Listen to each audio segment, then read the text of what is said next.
I hereby introduce to you Mr. Michael Veazey. And that sort of touches on one of the, I mean, first of all, I love the fact that you're being driven by results and also problems. So the results that are good and the results that are bad, and adjusting accordingly. But that kind of reminds me of the Tim Ferriss approach with the 4-hour work week. And I'm sure he's not the first person to think of it or say it, but he's one of the people who made it famous, is getting your outsourcers to outsource the SOP. So in other words, they co-create with you the SOP. So part of their job is to create their job description, if you like. And obviously you can't just leave them on their own to do that. But I found that with a couple of guys that I've used extremely effective, because I'll say, right, here's my rough outline. And sometimes if somebody's intelligent, I'll say, here's a rough outline of what you want to do. I'll give you an example with the amazing FBA business. I mean, it's now becoming more of a business rather than just a sort of thing that I did because I sensed it was good, you know, which is a bit random. But and as I got more business-like, I thought, well, I need to outsource some of this stuff because I want to scale up. And I outsourced the audio editing and video editing and whatever, and that worked very well. And I came back to the same guy. I said, right, can you start creating blog posts for me? Just do one, and I will correct course as we went. So I gave him almost no guidance. He came up with something quite good.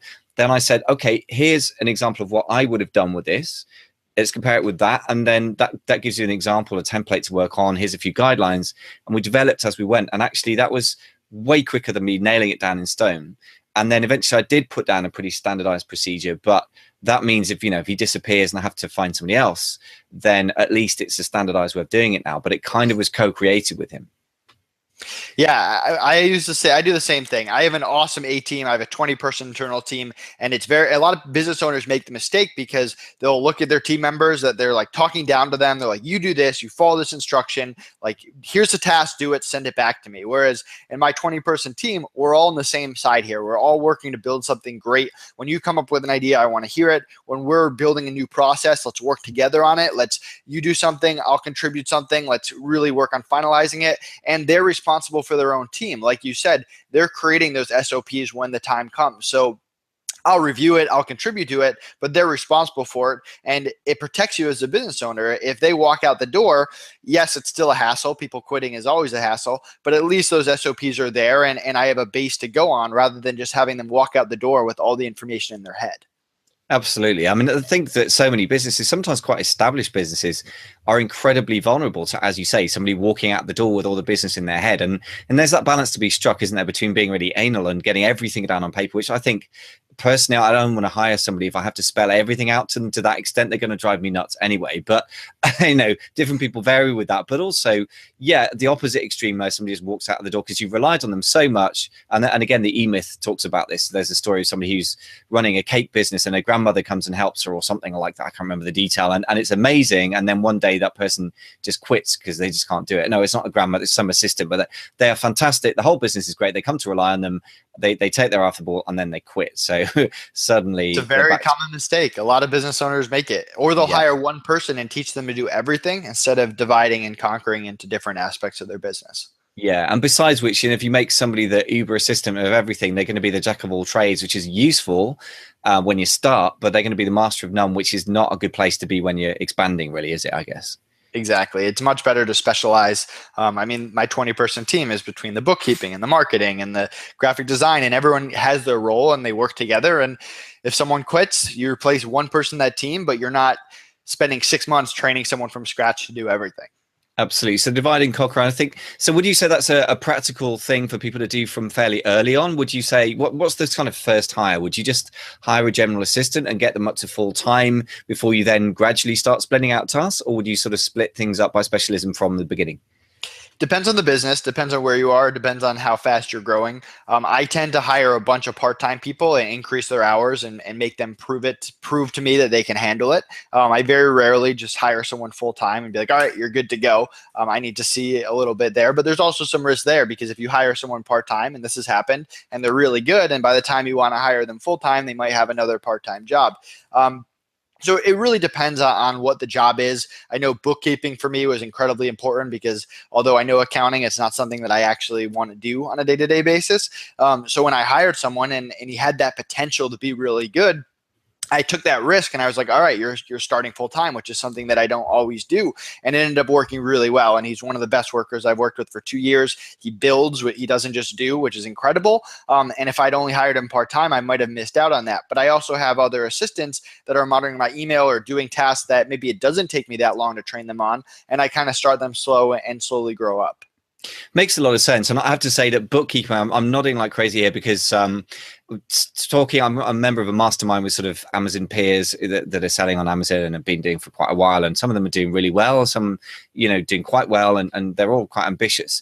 And like one of the things, I remember several meetings where we just like, everyone was just, one guy literally had a nosebleed having tried to deal with his account since 4 a.m. and we're having a meeting about 4 p.m. Afternoon. And accounts is one of those things that I would so encourage anyone to outsource as early as you can afford to, because I wish I had earlier. I got an accountant on board who, he's also got an MBA and is a specialist.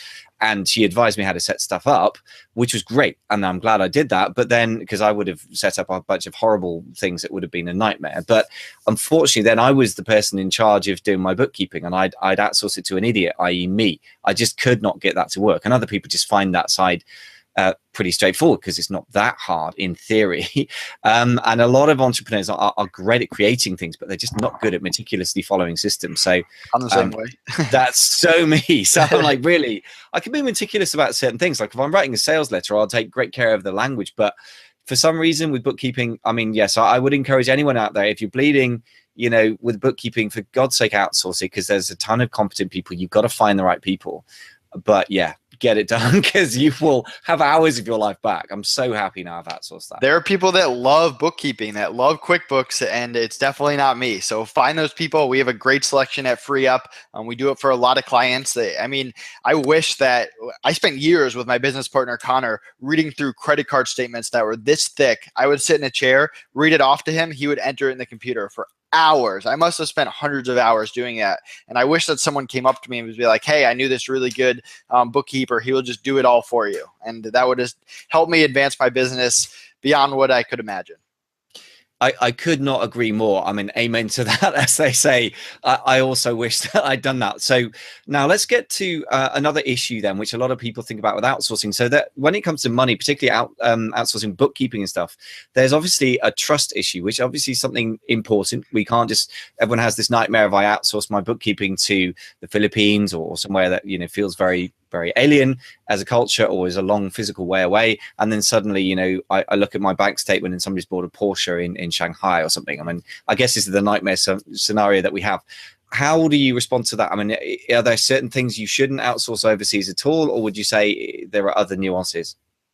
So my assistants have access to all my personal and business accounts, all of them. I have a very high level of trust. My way of looking at it is, there's always going to be risk. There's nothing I can do to make the risk zero. Even if you hire your best friend to sit right next to you every day, there's always a chance that they make a bad decision. I've been doing this for 8+ years on Amazon. I've never had one serious issue. I have had people make fraudulent credit card purchases, and I've actually had my identity stolen. Nothing to do with my outsourced workers.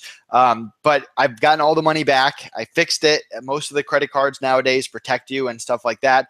And I've never had an issue with actual workers. And then 3+ years at FreeUp, we built thousands of hours every week. Never really had an issue. It's really hard to get into the FreeUp network. Once they're in and they're pre-vetted, they care a lot more about staying in our network and following our policies and getting jobs and providing for their family than they do about stealing your information. So that's I've never had an issue with it. I encourage people to be a little bit more open-minded. I kind of had the mentality that everyone was trying to steal my business and my ideas and my bank info. It's usually not the case.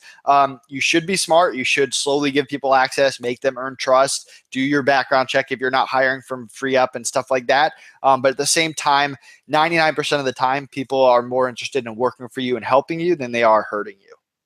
Yeah, thank you very, very much for those reassuring words. It's very, very good to hear. Obviously, having run an outsourcing company for several years, you're in a fantastic position to know from experience rather than just kind of guesswork. And I think it's one of those typical newbie questions, which is a very reasonable one. It's like about risk and calculating risk. People are afraid of ordering stuff from China in case they get defrauded. And yeah, Alibaba did in about 2009. I think they fired their CFO, their chief financial officer, and maybe even their CEO over fraud. But I mean, the level of fraud now there, if you're kind of slightly sensible is so low. I mean, I've been defrauded a couple of times in my life, but both times by people in London where I live. And one was some guy who had actually a website and just completely ripped me off with a fake investment that just didn't exist because I was stupid enough to buy off the phone over somebody I had no idea who they were. And the other time, somebody just nicked my letters from my and then managed to hack into my phone account. Absolutely nothing to do with anybody abroad or anything mystical whatsoever. So that's just my personal experience, that I've never had a problem with somebody in another country ever. It's all been good old British people ripping me off. And even those situations, like your life wasn't over, you got back on your feet, you continued to grow your business, you learned from the mistake. Like for the most part, you don't just wake up and all your bank accounts are at zero and you're homeless. Like you might lose a little bit of money and you learn from it, and usually you don't. I mean, that was probably, I can't speak for that situation, but I mean, I've had lots of investments that seem too good to be true that I shied away from, but that's a little bit different than hiring someone to run your books, because the alternative is you do it yourself and you're never going to grow your business because you spend all your time inside your books. Yeah, and I think that touches on a really, really fundamental issue, which is you can't grow and you can't even start a business without a certain degree of risk. And therefore, the other side of that is a certain degree of a mixture of knowing what you should be looking for, which is why we're interviewing an expert like yourself, which is really helpful. And the other thing is then a degree of trust. When you've done your due diligence and you've done the common sense and you've insured yourself against the obvious risk, it's just like you've got to have a degree of trust, and that enables you to then expand beyond anything you could possibly achieve if you just sit there not trusting anyone and just keeping it all to yourself. Exactly. You got to go in that you trust everyone, and if they break your trust, then they take it away. You can't go into it, I don't trust anyone, and I'm not going to give people access until they go above and beyond and they work for me for 5 years and then they get my bank information. Business doesn't work that way. When I hire someone for my internal team that I think is going to be really good, I trust them. And if they're going to go out of their way to violate their trust, to me, working for me is a once-in-a-lifetime opportunity. It's not worth it for them to break it. And you should look at it the same way. It's really hard for anyone to find a job nowadays. And if you're an Amazon owner and you're hiring someone, like, they need that job. They think about how many interviews they've gone through to get that job. It's not worth it for them the majority of the time. Absolutely. And what people miss about the fraud thing is that, like with Chinese suppliers, I mean, because that's more a familiar situation to me, but I mean, they're going to make way, way more money by having a good, honest business relationship with you over time, especially if you're good at what you do and sell a lot of stuff, because you'll buy a load from them. They'll make a ton more cash than there would be some crappy little fraudulent way of doing things, which might make them a few $1,000s. They'll get kicked off Alibaba or whatever platform they're on. And then they'll also be, having to hide their tracks. And, I think, like the old phrase, crime doesn't pay, compared to good business, it's just it's a pragmatic decision, right? Not even a moral one, I think, at the end of the day.